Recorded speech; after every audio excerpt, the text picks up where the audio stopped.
My name's Todd Mans with the Blue Cell. The Threat and Hazard Identification and Risk Assessment tool allows jurisdictions to understand their threats in spite of the time of occurrence, season, location, and other community factors. I hope you enjoy this video.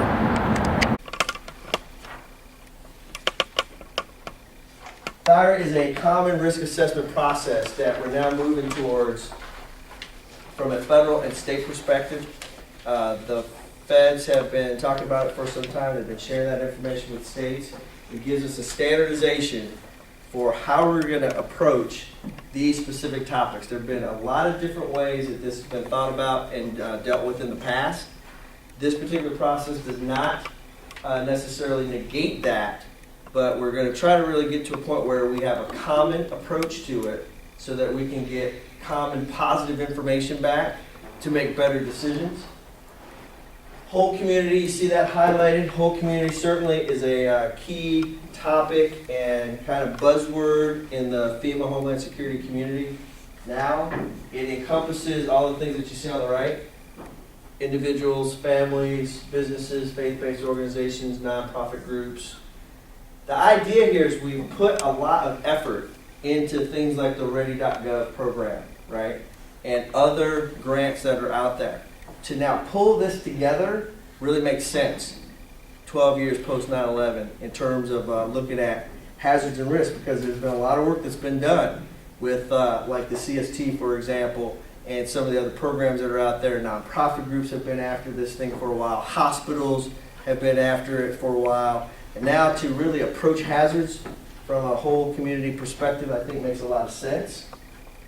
It's a process that gives us a common way to more fully understand what those are in terms of threats in our jurisdictions, in Nebraska specifically, in places like Colorado where I live, to make decisions to keep folks safe. THIRA is unique as in it does not just look at natural hazards, but we're also taking into account, from an all hazard perspective, the terrorist threat, because that has been a driving factor in a lot of the decisions that we've made, the equipment that we bought. When we look at being ready, truly being ready, if we're ready for certain events, it helps us with other events. If we ultimately have that ability to, let's say, address a significant WMD challenge, it's going to help us in hazmat and other ways that we approach other things that are out there as threats. The 4 steps of THIRA. Step 1 is to identify the threats and hazards of concern. So when we look at identifying emergency situations that can happen in our community, it's really helpful that the community members or the folks in emergency management and the professionals that are responders are the ones who are formulating that decision about what that local threat is. Second, we give that threat or hazard a context, which is going to be a description of that threat or hazard that could happen in our community, when and where it could happen. So with major rivers running through, major events that we do on a regular basis, College World Series, large gatherings with football games, that type of thing, that's where we get that context from. And that's why that's important, that it's a factor or one of the steps with THIRA. Establishing a capability target. So we're going to assess each threat and hazard in context and develop a specific capability target for each core capability. So understanding core capabilities as it relates to the national preparedness goal, it really is a list of things that we should be able to do and address.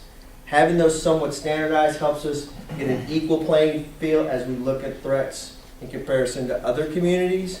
But in reality, core capability is about being able to say, we can do emergency notification.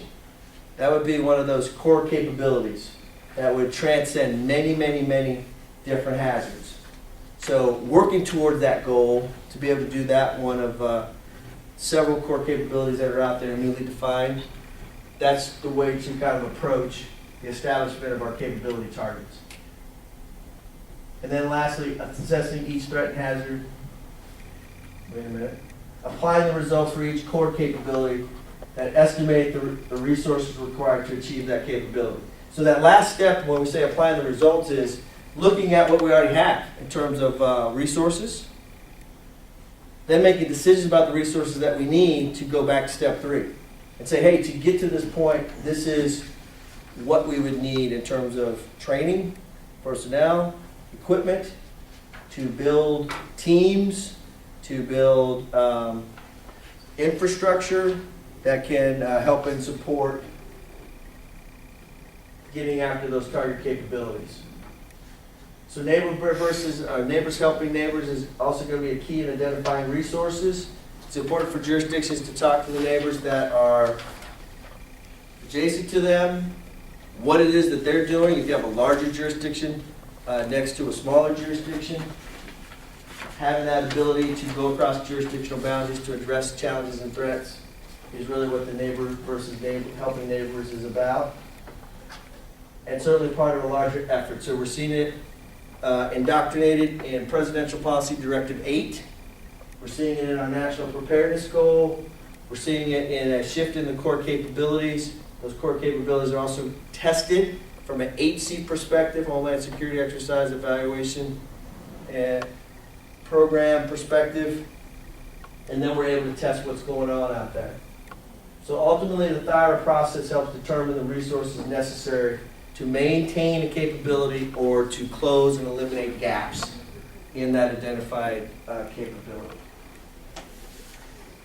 It informs state preparedness reports. So in 2012, THIRA results became the first step as we looked at the SPR. And moving forward into 2014, 2015, we are anticipating that this concept will be a local level type of approach.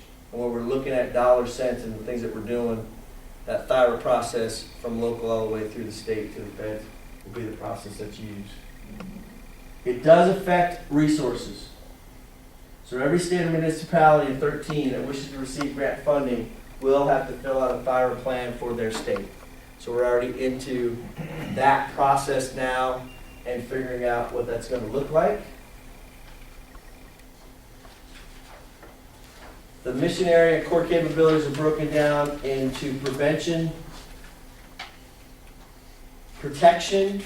You'll see some common listings here. Mitigation, response, and recovery. So let me go ahead and open it up for a couple of questions.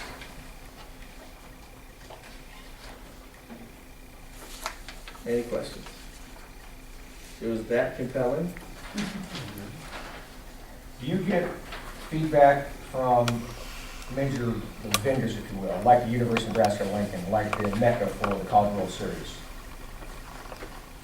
So I think that jurisdiction, whatever that jurisdiction is, where that venue might be sitting, should definitely be tapping into the things that are in their jurisdiction.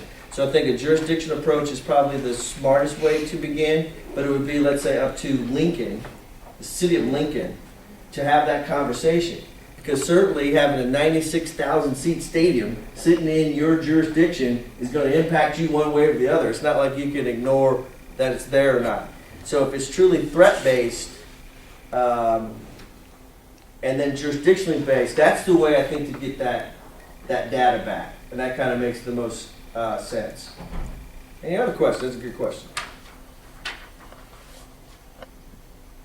Does that sound close to what you learned earlier? And now we're at 4 steps instead of 5. So that's an update just since I think you guys went through the training. All right, that's it on THIRA.